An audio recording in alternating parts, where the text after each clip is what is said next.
I'm David Clayton, and this is the Way of Beauty podcast, conversations on Catholic faith and culture.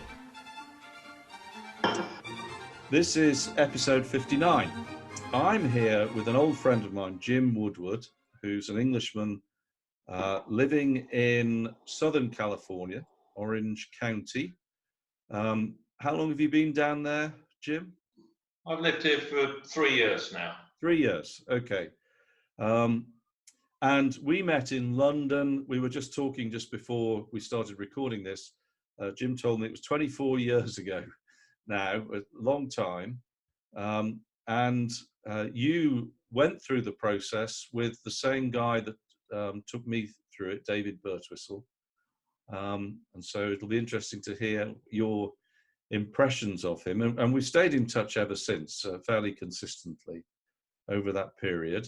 So why don't you just, first of all, just introduce yourself. What do you do? You know, what are you doing now? Just to give us a little bit of the picture. And then we'll go back to how you met David and how you got drawn into the process, how he sold it to you, so to speak. So what do you do at the moment, and what's your background? Just a little bit about yourself. In terms of work at the moment, I'm co-owner of a distribution business in men's fashion. So I run the company. I import a very successful brand of men's fashion from Germany to the US, and I wholesale it here. I'm also involved in a kind of a tech company as well, which has just started. So that's my kind of business background. Right. And let's go back then. And you're currently a Catholic. You're a believer. Yeah, I would describe myself as a devout Catholic. I'm very serious about my faith. Yeah, and that's something we've shared over the years. And of course, let's go back right to the 24 years ago then. So I should mention that you're a convert, so you weren't a Catholic at this point, but we'll get into that a little bit later. But just tell us the story of your impressions of meeting David and how he brought you into this process and how it changed your life in the early days. Okay, well, actually, this may sound quite dramatic, but it's what happened. And I actually met David, around about 24 years ago in West London through friends.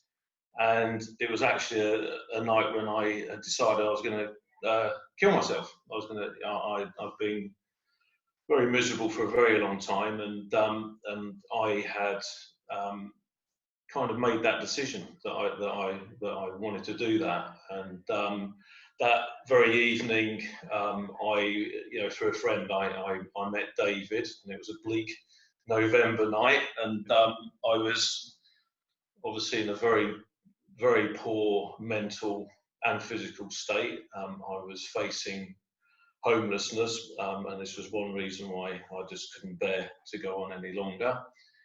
And my first impression of David was quite something really. He just came across as a incredibly. He had something about him, and he seemed, kind of more concerned about me than anyone I'd ever met. And I'd never met him before. It was my first time I met him, and he just had a tremendous amount of compassion and this kind of sincerity about him, and a way that made me feel that there was hope, and he gave me a lot of kind of reassurance, and he said that he could help me with this process, and that things could really dramatically change for me. Right. How old were you at this stage, Jim? 24. 24. Yeah. So a youthful 24 plus 24 now. And just tell us a little bit about more, because I know that you were more than just unhappy. I mean, I can remember seeing you at that time. And just tell us a little bit about how bad it was for you at that point. Yeah, well, my mental state was very bad. I was most definitely psychotic. I was not all there. I had about a year prior to meeting David, I had actually been sectioned into mental asylum. So I was 23 at that time. I was sectioned into a mental asylum, which means, by law, I had to go, and I wasn't allowed to be released until I'd been assessed as being safe, I suppose, and sane enough to go back into the real world. So that's how I was a year prior to meeting David, in a mental asylum, diagnosed as psychotic, whereby I was having paranoid delusions of grandeur. I was incredibly depressed. I suffered from severe anxiety attacks and things like that. And then fast forward a year to the time that I met David, my mental state was possibly even worse than it was when I was incarcerated in the mental asylum. So it was very bad. I was hallucinating. I was very, very, very paranoid. Right. And at a point where I was so fearful that I just wanted to kill myself just to be done with it, basically. Wow. Serious stuff. How did he deal with this initially? And can you tell us a little bit about, I remember you telling me a story about how he telephoned your dad. I mean, this must have been terrible for your father. I remember meeting your dad. Yeah, so I remember that. Yeah, so the other thing actually to mention that, rewind back here, I was put on very high levels of medication when I was in the mental asylum. 60 milligrams a day, I think it was, of diazepam, which was like an extremely high dosage. And I had kind of stopped. I left the mental asylum, I carried on taking it, and then I stopped after a while, and I became some people would describe as catatonic. I just couldn't really function. So then, after I met David, he asked me, I didn't have anywhere to live, so he put me up for a couple of nights at his place, and I remember him asking me, "What's the thing you're most worried about?" Because he could see that I was incredibly distressed. And I said, "Well, actually, I'm probably most worried that my family, my dad in particular, don't know whether I'm alive or dead, because I hadn't seen them for about 2 weeks, and we'd left in a very bad way." So he immediately kind of offered to make a phone call to my dad just to reassure him and tell him that I was alive and well. And I did find out later my father thought I might have died, at some point, or killed myself or something. So I remember David calling my dad and just kind of reassured him that I was alive and well. And I remember actually the first thing my dad said, I could tell what he was saying was, what about his medication? I've got that here, he needs that, doesn't he? And I remember David saying, well, actually, with this kind of process that I can help him with, he won't necessarily need it. And he kind of reassured my dad. I remember, I think my dad, we used to, there's this term mind over matter. I remember my dad saying, "Oh, is it a kind of mind over matter thing that you're doing then?" And David said, "Yeah, it's something of that nature, yeah."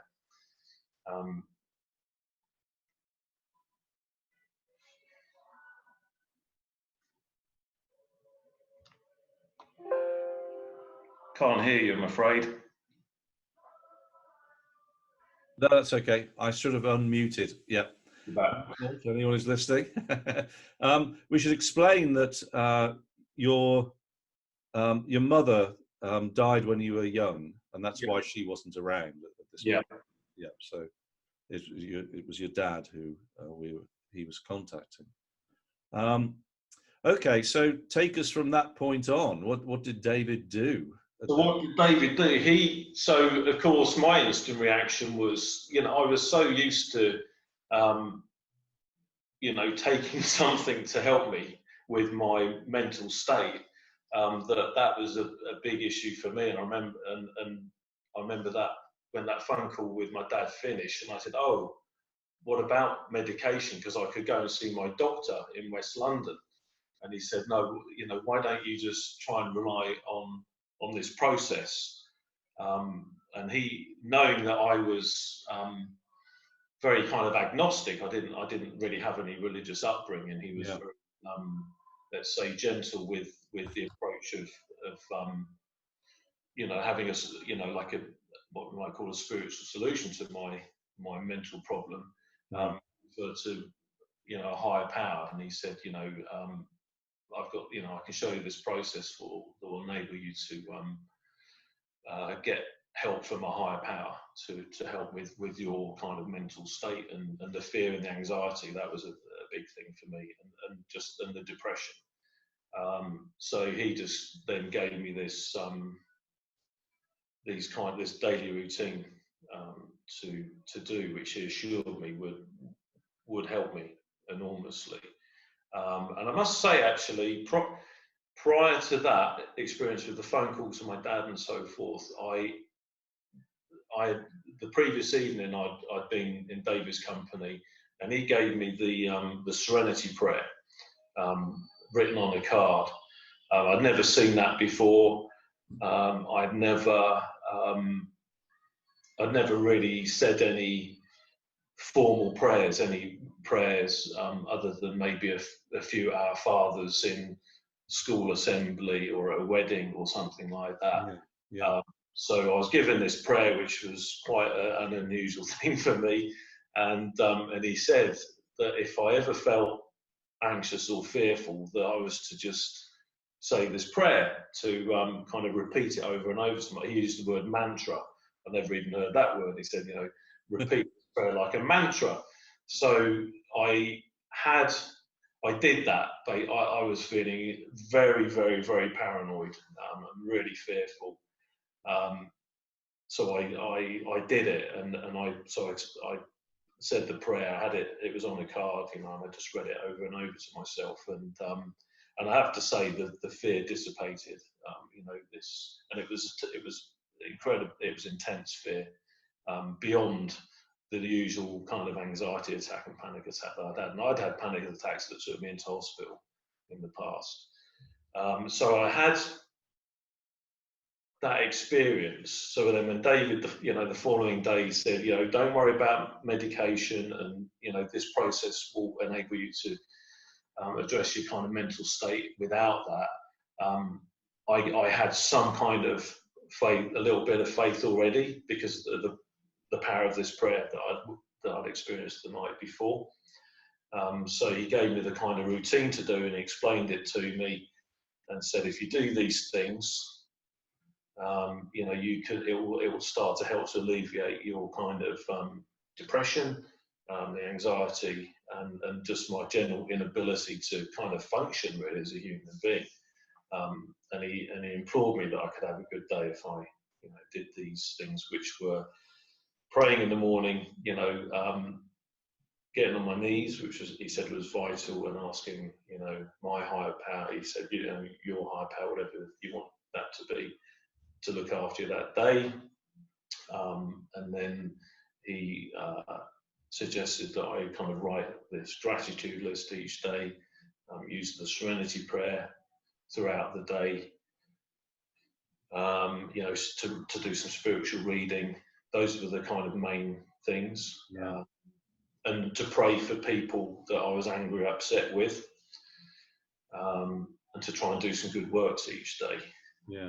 So he kind of gave me those things, and that was it. He said, if you do those, I guarantee you'll be a new, if I remember his words, he said, I guarantee you'll be a new man, a completely changed man in 6 months' time, and within a week you'll notice a huge difference. Wow. Okay, so that people who've heard me talk about this process before will be familiar, I think, with the things you're describing, and that's similar to my experience. I wasn't as in such a dark place as you, but I was very miserable, and I was given this daily routine, and then I'm assuming in a similar way you went through this process. How long did it take you to go through the whole process? Whole process. I dragged my feet a little bit more than others. Okay. It took me about 18 months. Okay. And really, so I was aware of you at this point because we had David as a mutual friend, and so I would see you, and I don't think I was aware at the time how bad you were. I mean, when I saw you, you seemed to be pretty together, actually. I can remember, is my sense of you, well dressed, and I can remember that. And then David died. He had a heart attack at a certain point, and then we sort of came together when you were about to embark on the sort of wildest dreams part. Yeah, I remember. Yeah. And so that's where I started to get to know you, because we were sharing our ideas and our dreams. So perhaps you can just tell us a little bit of the story of that side of it, your career and how that developed. And we'll come back to your faith after that, I think, your faith development. Okay, so my career at that time, I mean, when I first met David when I was 24, as I said, I was nearing homelessness, and I had no job or anything like that. I wouldn't have been capable of working. And I just, during the period of going through the Vision Food process, I was just basically doing very low level office work just to kind of pay my way, basically. And I had, I graduated from a pretty good university somehow, despite my mental problems. And so I was pretty well educated, I had many of my peers were doing very well in their careers. So once I'd done the Vision for You process, that was the level that I was at, and then I was ready to try and start embarking on having a career of my dreams, really. And David said that that this was very possible to have something to do something I love. So I actually took a while really to kind of discern what I really wanted to do. I wasn't someone who automatically, when David kind of presented me with this, and then and yourself as well, because we started talking about it, that you can try and do something for work, for a career which you really enjoy and kind of uses your talents to the full. I was definitely not one of those people who could go, oh yes, I know what that is for me. That is art, or that is music, or something. I kind of I struggled a little bit in trying to discern, what is it that I really enjoy doing. I couldn't really put my finger on it, and I didn't, because I suppose I was looking for something that was like, let's say, spiritual or really beyond the norm. So I thought, that it must be something, because I knew that, I knew you were embarking on a career in kind of art and beauty and so forth. I knew that David had done that. So I thought that therefore I must be, there must be something like this for me. And I thought of music and so forth, even though I'd never played an instrument in my life, and I wouldn't know what a musical note is. So it took me a little while, and I looked at getting into politics a little bit, because that was my degree, and I enjoyed that, but it didn't really go anywhere. And I did start to get some more interesting jobs which were involved in politics, but then it was about the time I became a Catholic, actually. Exactly that time. I was still kind of umming and ahhing, and basically, you know, I feel like because I couldn't see what I wanted to do, it kind of fell from the sky, so to speak, and I got involved in business with my father, which was incredible, to you know, go into partnership with him in business. And it was much more of a, let's say, ordinary thing. I basically went into men's fashion business with my dad, and when the opportunity arose, I realised actually, with a bit of insight from yourself as well, that, you know, my biggest passion in life had always been clothing, and I couldn't see it. I didn't really see it.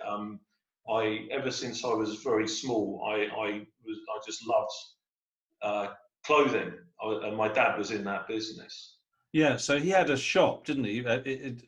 He wasn't manufacturing. He was selling at a high street shop, a very nice men's outfitters in Reigate or in Surrey somewhere, wasn't it? Sorry, yeah. And I remember he was a good salesman, because I walked in to meet him and I came out with a jacket and a pair of trousers.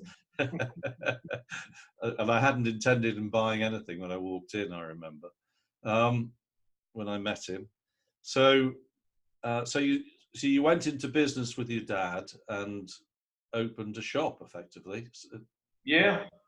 So yeah, it was quite amazing, really. So I then made this decision, because I was living in London at the time, and I realised that actually that life existed outside London, back in, you know, the countryside where I'd kind of been brought up.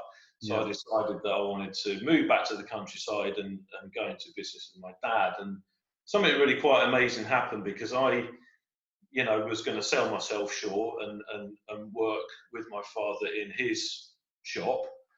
That's what I wanted to do, and I thought that would be wonderful to do that.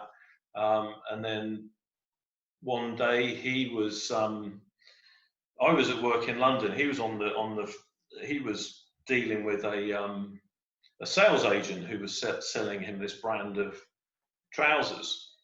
He overheard my dad on the phone to me during my lunch hour. Which in American, by the way, trousers is pants. Pants, of course. So this salesman overheard my dad on the phone to me, kind of saying, "No, I think we should get you your own shop and run it." Of course, which was you know, amazing prospect for me. But I also thought, gosh, that's way beyond what I'm capable of doing, you know, managing, running my own stuff. Anyway, so this guy overheard my conversation with my dad, and when my dad got off the phone, he's you know, "Are you looking for a shop or something?" I said, "Yeah, I think, you know, my son's going to come into the business, and I think it'd be great if we had his own shop." And so this guy, so I know of a shop, which is about over the other side of the county, where this guy is just basically looking to retire, and actually just giving his business, a very profitable business. It was actually better than my dad's business. So a few months later, I found myself taking that business over. And the guy, he kind of just pretty much gave it to us, because for sentimental reasons, he wanted his shop to continue as a menswear shop, because it had been his father's before him. So there I found myself with this menswear shop, doing something that, yeah, was way beyond anything I could have ever imagined, really. And I did that for a few years. Yeah, and so tell the story. How did it? How did you go from there to being in Orange County, from a men's outfit? There to Orange, that's a very good question. Through the grace of God, of course. So I continued with that business it was a good few years, and I built it, and I opened up another shop eventually. So I had two, and it was all going pretty well. You know, it was good. And then about 10 years ago, I made my first trip ever to the States. Came to visit yourself and your brother in San Francisco, and I just loved it. I just absolutely loved being in California. And I remember thinking, you know, I would love to move here. This is me. I belong here. I belong in California, which just seems like a complete pipe dream, you know, to be able to move over. I had the business in the UK. I had leases and 10 employees and everything else on the property and so forth. And anyway, so, but I had this, you know, I loved the States, and I used to come and I started visiting the States once or twice a year, taking vacations, but never really saw it as a serious prospect to actually develop a business in America and move here. It just wasn't on the cards for me, you know, as a serious proposition.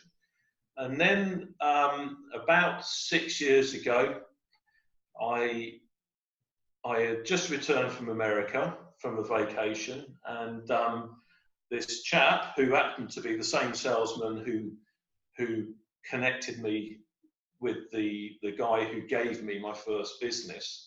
Oh, really? I didn't know that. Okay. Yeah, same guy. Yeah, wow. My business partner now. So he knew that I wanted to move to America. I had this kind of dream, this crazy dream that this is where I wanted to be. And he was the main sales agent for this very successful brand of pants from Germany, very successful. And I sold this brand of pants in my shops. I think we can mention them. There's no harm in that. Meier, Meyer, yeah. You know, very, very successful company from Germany. And he knew that I wanted to move to America, and he just popped this idea into my head that Meier don't export to America, and then maybe he and I, as a combination, as a partnership, could do it, because I was a single guy, so I was in a position where I could just do all the traveling that would be necessary to basically bring this brand to the American consumer. And he was a married guy with family, so he wanted to be able to do it, but he couldn't really. So I kind of, with the faith of like knowing that, you know, if it was right, it would happen. You know, God would make a way for it to work. And I basically then set off on this journey of developing, you know, selling this brand in America, basically against all the odds. Actually, I had no experience of it. And I had people, including my father and other people that I knew well in my industry, saying, you know, that it's way too risky. It's not going to work. But I found that I started to do. I was making these trips to America and starting to try and sell this product to American retailers who were people like me, because I was the retailer in the UK, so I was selling to people like me, and it started to work. We started to sell, and doors opened, basically. I can remember that, because you came to stay with me. Basically, it was a blank sheet from what I remember. I mean, yeah. I was living in New Hampshire at that time, and you came and stayed with me, and we sort of scoped out a few posh towns where there might be, you know, sort of shops that could stock these pants, and we settled on Newport, Rhode Island, I think, and Newburyport, Massachusetts. Oh, was it? Okay, so that's Newburyport, Massachusetts, and I remember just dropping you off outside the shop, and that was it. You know, and you just walked in with a sampling thing and pair of pants and ready to engage in conversation. It just seemed to start from there. Amazing. Yeah. That was it. And that shop in Newburyport, I chatted, I had a couple of long conversations with the owner, and I was really doing market research just to see if this product would sell in America to people like him. Yeah. As I was leaving his store the second occasion, probably going to go and grab a coffee and a burger with yourself, he just said, "Oh, by the way, I'm part of the biggest buying group of stores in America. Would you like an introduction to the guy that runs it in New York? And of course I said, yes, please. The following day I drove to New York and had a meeting with this guy who was, has owned this big buying group. And that was one of the big doors that opened for me. Yeah. And then that led to various introductions through him to other people in the industry, and then eventually doing our first trade show in New York, and that's when the business really started to be launched, basically. And when we did, I actually thought that this business would be years in the planning and getting finance and working out our marketing and everything, and we just basically jumped on a plane and arrived in New York with suitcases full of samples and did a trade show and started doing business. And when we started taking our initial orders from some very good stores around America, we didn't even know how we were going to deliver. We didn't know how we were going to ship these trousers or these pants. We just, everything was just like, we'll take this step, and then we'll worry about the next step later. Wow. So just tell me the name of your company again. People might be interested. Maya.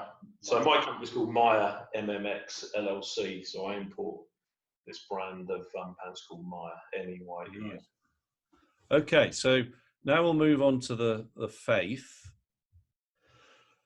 Okay, we took a short break there. Have you noticed the picture jump suddenly? So why don't we go back now to your story and faith? So it occurred to me as we were talking about this, you were in a bad way. Did they have any idea what caused you to be like that? Actually, there was no real kind of in-depth investigation or diagnosis really by doctors, and I did see a few. But looking back, I would say that I was as a child, even from my earliest memories, I was quite a neurotic child. I was unhappy and fearful. I actually had trouble sleeping even when I was very young. Okay. And I was very anxious. And there were, there was talk about seeing therapists and so forth when I was 11 or 12 years old, but we never did it. Yeah. So that was within me, and I was an incredibly, I was very dishonest. I was something of a kind of, what's that word, like a pathological, I was always telling stories that weren't true. Okay. And I was a very selfish, self-centered individual. And I did, I started, drinking too much when I was quite young, which helped me to deal with the kind of anxiety really and the depression. And I did get involved in drugs later on when I was at university and things like that, which then obviously that exacerbated the kind of mental kind of state, that the neurosis, I suppose, that I had always as I was growing up, then that just exacerbated it really. Wow. So by the time I was 23, then I was, incarcerated. And I think, I'm not an expert, but I believe that the kind of degree of mental illness goes from neurosis to psychosis to psychopath.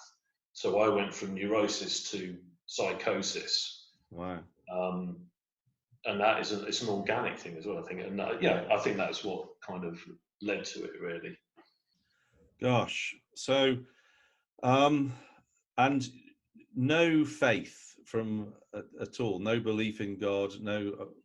I'd say agnostic. My kind of religious upbringing, I was christened in the Anglican church. Okay. I think that's just a cultural thing. I was born in the early 70s, and I think most people did that. Yeah. I went to a Church of England school when I was a kid, but I never my parents never went to church or anything like that, but we would probably describe ourselves as Christians, but with no kind of working faith. The only time I ever went into a church was for a wedding or a funeral, and until I, then met David and went through the process. So I was agnostic who constantly would often ponder these things. I was a bit of a, I would definitely think of myself as being a bit of a deep thinker, and I was always pondering, why. But I always kind of thought, why is this? Why do I struggle so much? Why am I so unhappy? Why did my dear mother, who was a good person, die when she was quite young and she suffered and so forth? So I just wondered, why, if there is a God, why is it just so much heartache in the world? That was my feeling, really. Okay, and so you started this process. I was atheist as well, so I'm guessing you did the sort of you were desperate enough to be willing to believe that there might be something, and did the actions through David's influence. So how did you go from there to being received into the church? Well, I did the process very, very thoroughly, and that most definitely opened me up to God. By the time I'd done that, the full process, which I said was about 18 months, I had a pretty good faith. I was definitely developing a relationship with God through the process, and then I was actually invited to go to the London Oratory with another guy who I shared a house with, who someone else who had done the process, was doing it, and was interested in Catholicism. And one Sunday morning, he just asked me if I wanted to join him going to Mass at the London Oratory. I had just started to investigate religions. I'd asked David about it. I knew he was Catholic, and I'd asked him about joining a religion. I wanted to join a religion, basically. And my first port of call was the Anglican Church, and I went to a service in London, and I have to say I didn't like it. I found it quite cold, actually, and I didn't want to go back, and I didn't. And then there I was a couple of weeks later with my housemate, asking me if I wanted to go along to Mass at the London Oratory, and I'd never even set foot in a Catholic church before. And we went, and the liturgy is incredible there, and the actual church is beautiful, and I was kind of awestruck, really. It was almost overwhelming, and I was just amazed that something like that, so majestic and beautiful, was happening in the middle of London in the late 1990s. It seemed like something out of a film to me. It was incredible, and I was kind of somewhat captivated, really, by the whole thing. And so I found myself then 2 or 3 weeks later thinking, I want to go back there. I want to have that experience again, because it was quite kind of heavenly. It was incredible. This beautiful music, polyphony, and the sight of seeing the church was jam packed, which must be 700 or 800 people. Seeing them all on their knees at the same time at certain parts of the Mass made a huge impression on me, because I knew the importance of kneeling for prayer. I knew that, and so I found myself just kind of going back every now and then, and just really enjoying the experience of being at that Mass, and coming out, feeling just very, very kind of uplifted and at peace. And you were going there, and David as well at the time, and another couple of guys, and we'd go and have some lunch after, and it was very enjoyable. And I loved it. That was something I would never have imagined myself doing, going to a beautiful mass like that and then going and having some nice lunch after. And I just kept doing that for a little while. Yes, I have very fond memories of that sort of Sunday routine. We used to go to this rotisserie, the same place, drink coffee, have chicken, Yeah. with a very limited menu, and then just sit and talk for an hour and a half or something. Long. Yeah. Yeah, it was great. Absolutely great. Yeah. So, how long had you been? How long after that first meeting with David did you come into the church? And for me, it was about 5 years. Right. So I went through this period for about 1 year. Was it about 1 year? Maybe a little bit less, where I was sporadically attending mass, going and having chicken and coffee and talking. Yeah. In the meantime, David had died. And then after about 1 year or so, maybe a little bit less, I decided that I wanted to, take it further, basically. I remember having a conversation with yourself, and I just said, I feel a little bit, I must have gone to mass a dozen times or 15 times by this point at least. And I was starting to feel left out, almost awkward, because everybody was participating in the mass, and I didn't really know what was going on. And I remember, I think I was given a book, which is a great book called We Believe by Monsignor Gilby, which is a kind of catechism of the faith. And I started to read that. And at the same time, I was introduced to a very good Oratorian priest, who then agreed to give me kind of one-to-one instruction. So that, when I met Father Ronald Crichton Job, that was, and he started to instruct me, that was probably about three to 4 years after I initially met David. Okay. And then I used to meet Father Ronald maybe weekly, actually, for a period of about 1 year, as he instructed me on the faith. And I was received into the church in 1990. It's probably about 4 to 5 years after the initial meeting with David. About 2 to 3 years after I'd completed the process. Right, and that's still a strong part of your life, isn't it? Yes, it's the strongest part of my life. Yeah. Yeah. Great. And I think we're kind of finished. Is there anything else you want to just tell us of your impressions of this process, or anything that you'd say to anyone who's thinking about doing it, and the gift? What would I say? Well, it most definitely works. It's been incredible. It's been incredibly powerful in my life. I do feel, I'm a genuinely happy person. Consistently so. Which is incredible for someone like me, and it's resolved all those kind of problems that I had, like depression and insomnia, right, anxiety. All of that is resolved completely, and I do think I'm confident, and I can go and do things in my business career and so forth that it just would have been a million miles away from being able to do without this process and without my faith.